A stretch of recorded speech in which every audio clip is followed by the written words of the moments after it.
Today we're going to look at What I Know for Sure by Oprah Winfrey.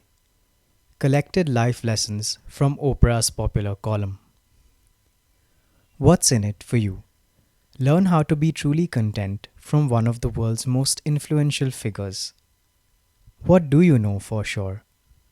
This was the question film critic Gene Siskel asked Oprah during an interview. Later, the question would inspire Oprah to write a column for the Oprah magazine, which would serve as the foundation for her book, What I Know for Sure.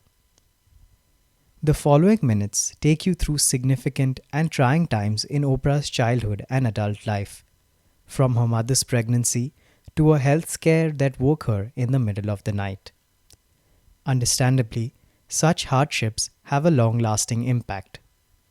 So how do you pick yourself up after a harrowing experience? How do you learn to love yourself? Not only did Oprah have to overcome the struggles of her early life, she transformed them into her strengths. Throughout this book, you can discover how you, too, can use your experiences to strive for excellence. In the following minutes, we'll also learn about the ridiculous diets Oprah tried, why Oprah threw her boyfriend's keys down the toilet, and the story of a reference father and the long-lasting impact he had on Oprah. Idea number 1. Oprah's early childhood struggles taught her resilience. People usually see pregnancy as a joyous occasion, but this wasn't the case for Oprah's mother. Because she was unmarried, she hid her pregnancy until the day of Oprah's birth in 1953, during which time she felt only deep shame and regret. You may have thought that such an ill-fated start to life would have impeded the young Oprah's spirit, but it only made her stronger. As a child and teenager, Oprah faced years of loneliness, abuse, and loss. When a counselor asked her to think about her early childhood years during an episode of the Oprah Winfrey Show in 1991, Oprah recalled a lonely little girl brought up by two inattentive grandparents. Sadly, her loneliness and suffering only got worse when she entered her teens. Oprah was sexually abused for 4 years between age 10 and 14, and she eventually fell pregnant. Echoing her mother's shame, Oprah hid her pregnancy from everyone. Tragically, her baby didn't survive more than a few weeks after being born.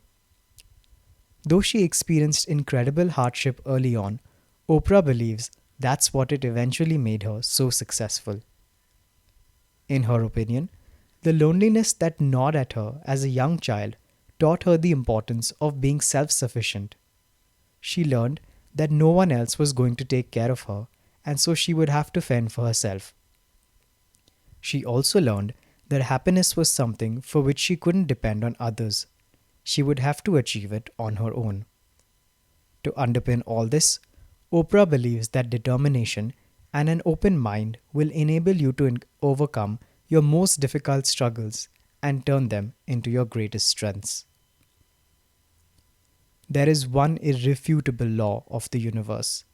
We are each responsible for our own life. End quote. Idea number 2. Oprah looks to herself, not others, for love. Previously, Oprah hosted an episode of her show that featured married men who had been unfaithful. After chatting with them, she realized there was one common reason why they all cheated on their wives. The men felt loved and special with their mistresses and not with their wives. However, they were seeking love in the wrong place. Oprah also used to believe that love and the good feelings associated with it came from being with someone.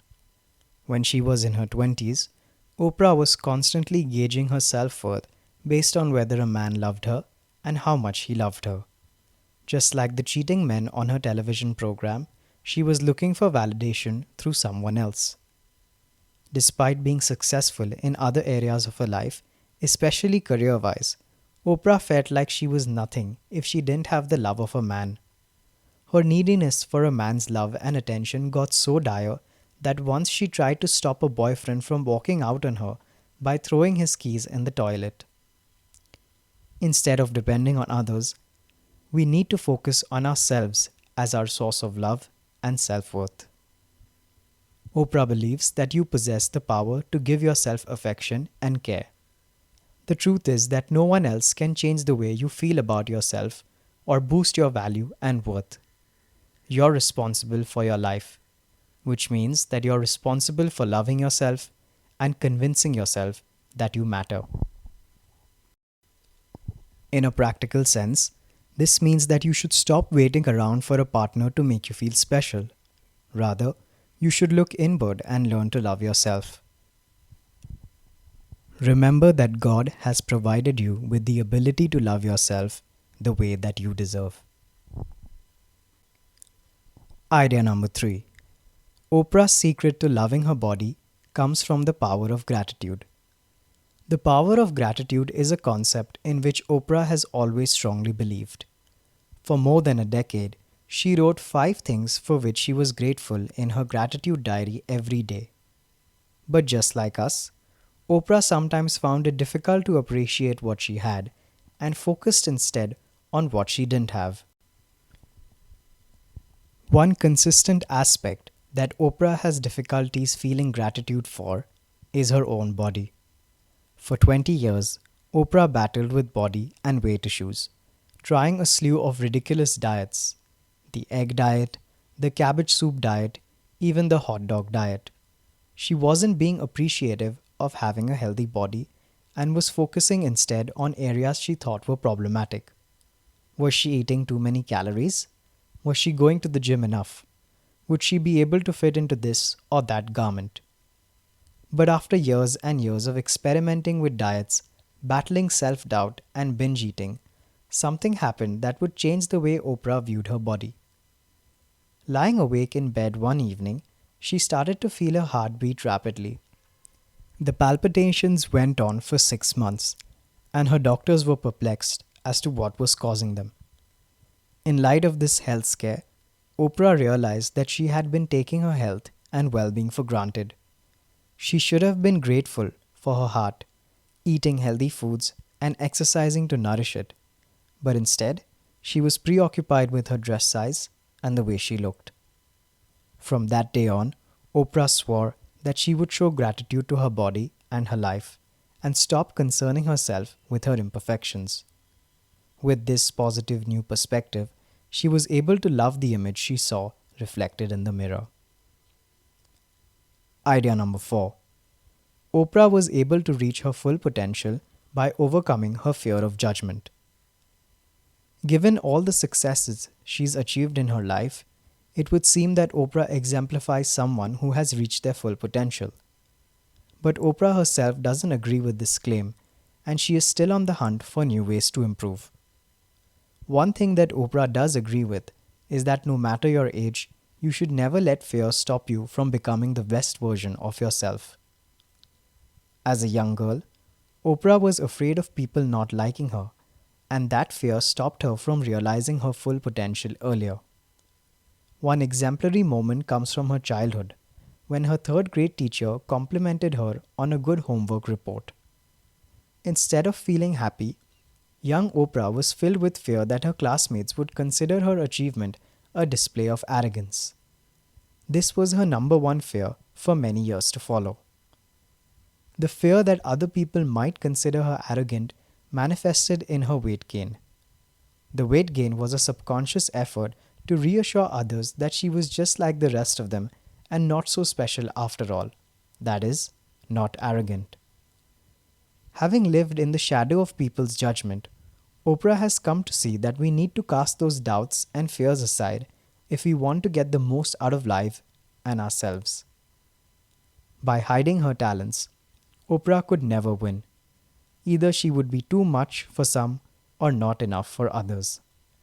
Therefore, instead of adjusting her life ambitions to align with the expectations of others, she decided she needed to focus on what she wanted. She came to see that the only person she had to impress or prove something to was herself. In doing so, she stopped fear dictating her life.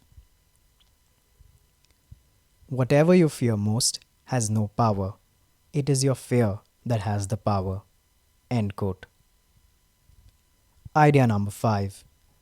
Oprah conquered her deepest insecurities and learned the importance of saying no.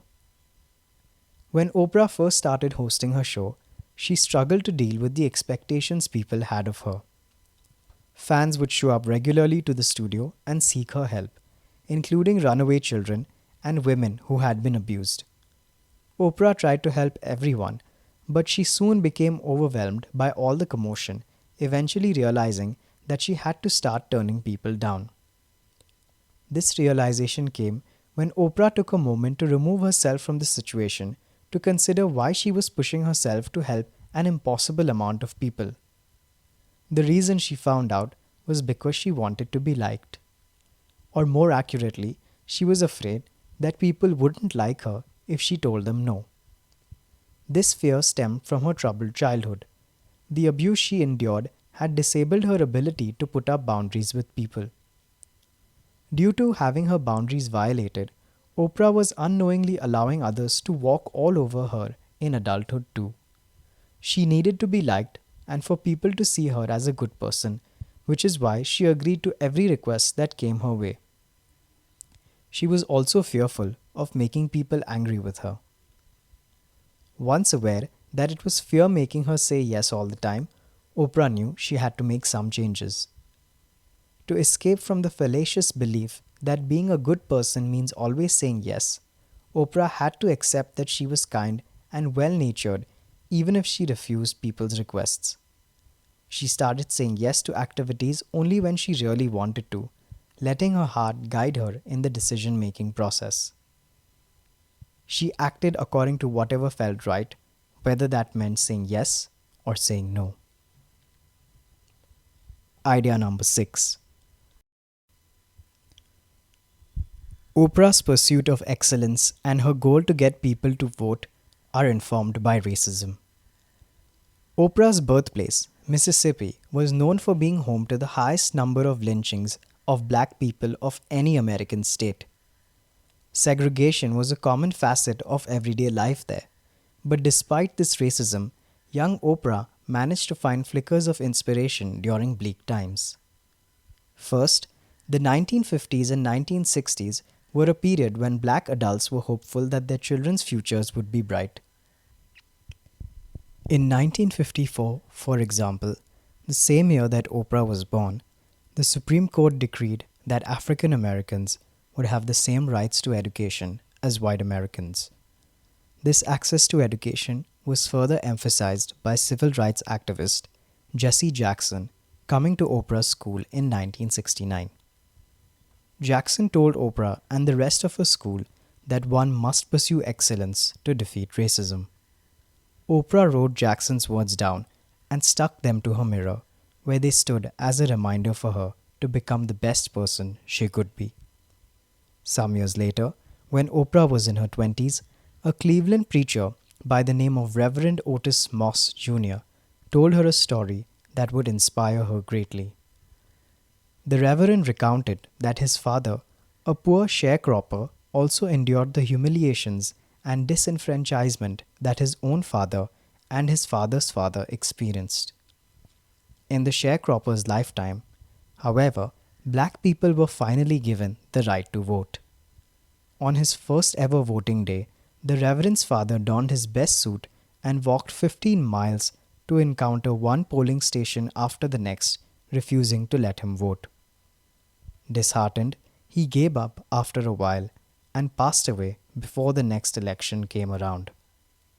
Since then, Oprah has been passionate about increasing voter turnout, casting her own votes in remembrance of the Reverend's father.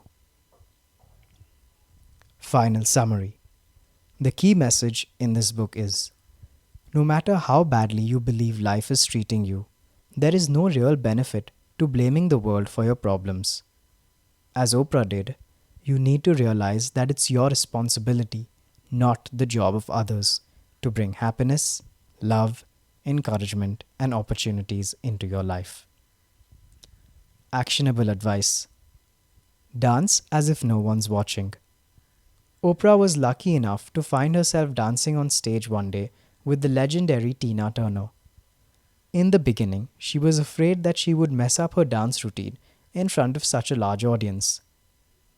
But as the show progressed, Oprah managed to overcome her self consciousness, realizing that this was a once in a lifetime opportunity that she'd squander if she didn't enjoy herself. The lesson then is to grab opportunities with both hands and to bask in the moment. This will ease your fear of judgment. This is the end. Thank you.